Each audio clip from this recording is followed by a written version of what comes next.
It's easy to look at the end result of a project, especially a project on someone else's property, and think, ooh, must be nice. But often, if we dig deeper, quite literally and figuratively, we find that there was a lot of labor, patience, and investment involved.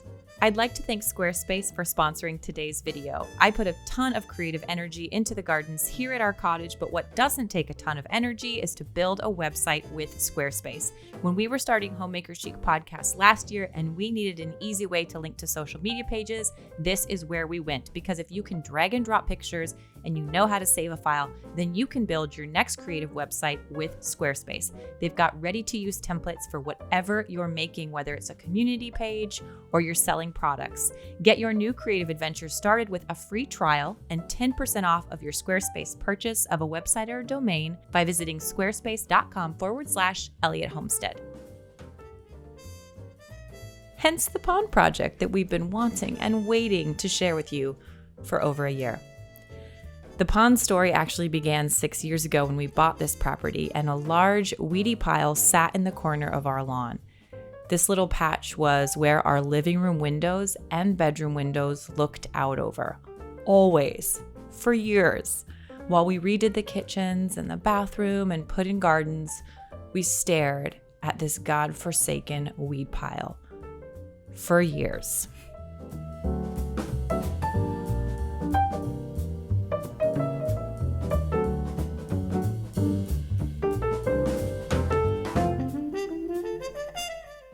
Finally, we called in Uncle Jeremy and his friend Molly to come and help us for a week. And first up was a lot of digging. Now, this is always the tricky part of a project where I have a vision in my head of how it's going to go and how it's going to look.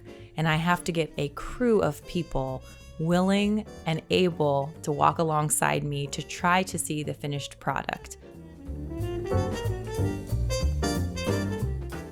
I wanted this pond to be small and charming, a little watering hole where we could cool our feet off in the heat of the summer, a place where little critters and insects could come and drink, a place for frogs to lay their eggs and our ducks to be able to take a little swim. I kind of think of spots like this on the farm as creating habitat. So when we moved in and our entire property was just in grass and lawn, there were almost no critters to be found. But 6 years of putting in gardens has proven that if you build it, they will come. And I wanted that to be true for this pond project as well.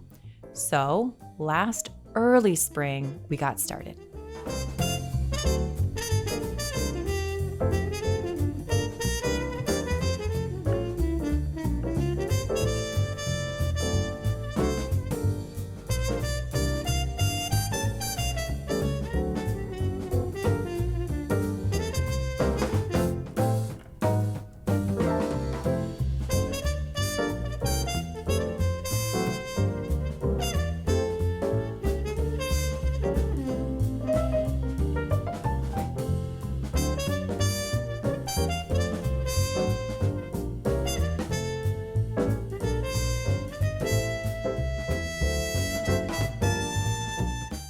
The first year of the pond was a push. We ran out of time, resources, and energy before we could fully finish the project, especially when our help had to leave. So we did as much as we could, and we enjoyed it in the capacity that we could until this spring rolled around. So when the time came this spring, we had to readdress some of the issues that we never really got to fully finish last season. Like rock edging that needed to be finished, either where we hadn't ever put rocks or where they had got knocked down over the seasons. We also needed to reposition the water pump and clean it out. So earlier this month, we set aside some time to do just that.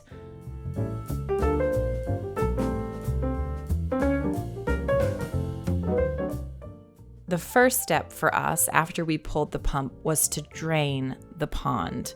So this pond has a soft fleece liner, and then it has a PVC plastic liner. Now all that has also been underlaid in sand, so we never dealt with any punctures. The pond holds water incredibly well. And this is the first water transfer that we've had to do on it in about 16 months.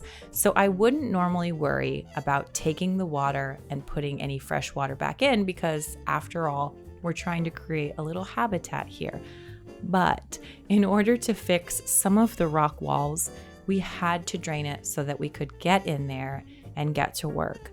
We were very careful in doing this because a lot of animals around our property do use this. So we wanted it to be swift and as painless as possible.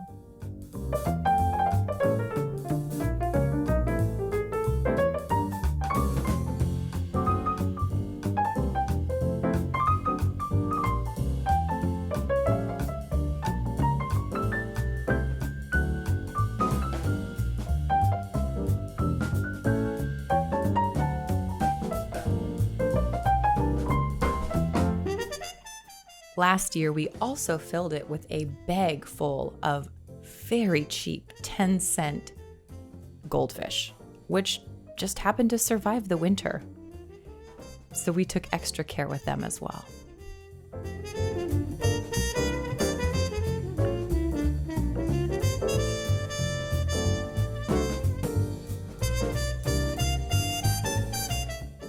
After the water was all drained out, we could really see what we were working with. And what that was a lot of sludgy rock, which is fine. Sludge is okay. But it required sort of hosing things down and resituating some of the rocks. Now, I am certainly not the most talented rock wall builder that ever was, but Stu and I did our very best.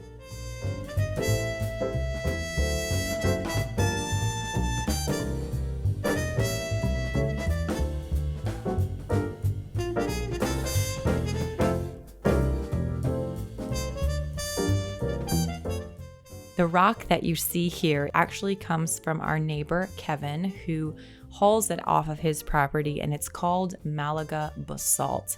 And I love how specific it is to our area. Here, if you see this rock, you know where it comes from.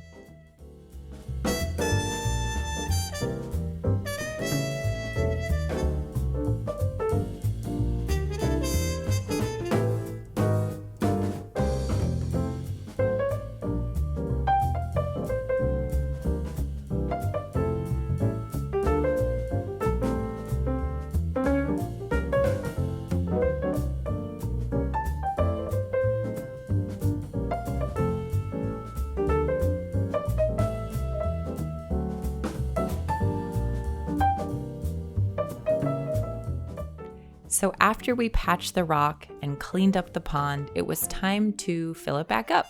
We do this with our well water from the property. And then it was time to weed the edges and eventually start to enjoy it.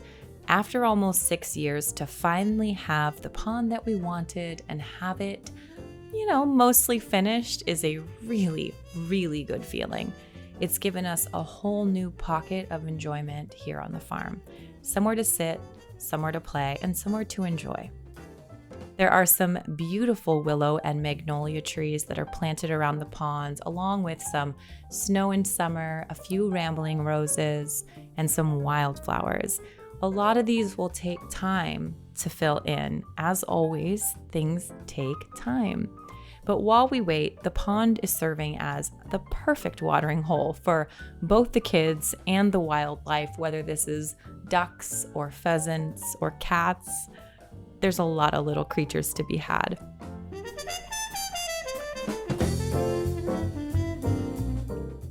We have a little bit of a hard time with pond plants in our crazy hot summer heat, but cattails and lily pads will grow kind of in the upper little pond where things are a little bit shadier and a little bit calmer. So for now, we just get to enjoy it for what it is. The water changes from blue to green, from clear to murky, depending on the weather, the rain, the winds, and the time of day. But regardless of what stage the pond is in, I am so glad to be able to enjoy it. Counting dragonflies and frogs is a really beautiful way to spend a day.